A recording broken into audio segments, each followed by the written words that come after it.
Hello guys! Ayan, ngayong hapon guys, tayo ay gagawa ng tapang kalabaw. Homemade tapang kalabaw, my own version. Ayan guys. First ay maglalagay tayo ng rice wine. Ayan. Teka, alisan muna natin siya ng tubig. Ayan.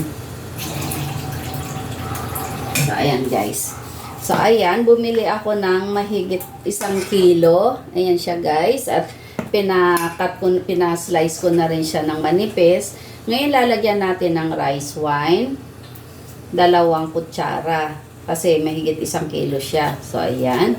Para masarap at malambot ang ating tapa. And then, maglalagay tayo ng soy sauce. Chinese soy sauce. Pero, guys, pwede naman kayong gumamit ng kahit na anong klaseng soy sauce. Bahala na po kayong magtimpla kung anong yung lasa niya, yung alat, ganyan.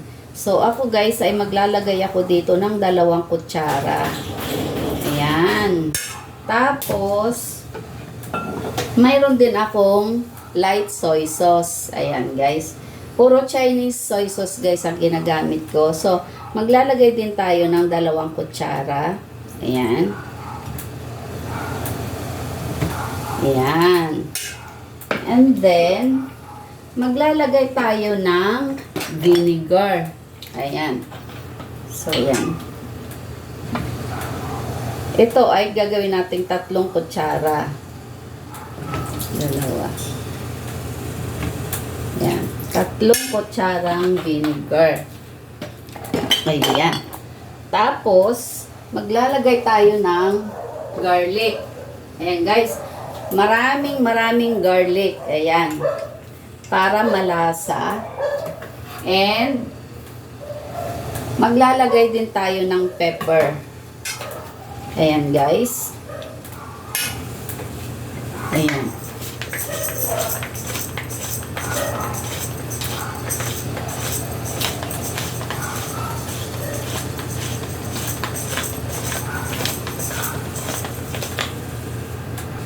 So, ayun guys. Ayan. Medyo madami. Madami tayo nilagay na black pepper. Maglalagay din tayo ng pepper powder. Ayan. At maglalagay din tayo ng onion powder. Ayan. Yun. Maglalagay din tayo ng kalamansi. Yun. Ayan guys. And maglalagay din tayo ng, of course, ang ating pampalambot, cornstarch. Ayan. Kaunting cornstarch. At ang pampalambot pa, ang, ano pa tawag dito? Baking soda. Oo, tama, baking soda, guys. Ayan. Ito kasi, guys, ay ating ginagamit para lumambot ang ating mga binabad. Ayan. So, hahaluin na natin. And maglalagay din tayo later ng sugar. At kaunting salt. Para, ayan siya, guys. Wow!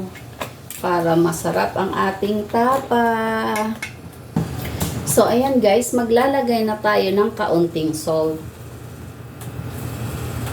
Ayan. Yun. 2. And maglalagay tayo ng brown sugar. Ayan.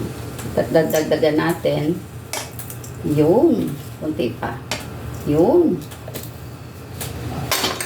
And maglalagay tayo ng dark soy sauce. Konti lang din. Yan. Yan. So, ayan. Halo-haluin lang natin, guys. Ayan. Halo-haluin. And it's done. Babad natin siya overnight. At bukas ay siguradong yummy-yummy na ito. Thank you, guys, for watching. Ayan na guys. Ayan. Ang ganda ng kulay ng ating Tapang Kalabaw. Thank you guys!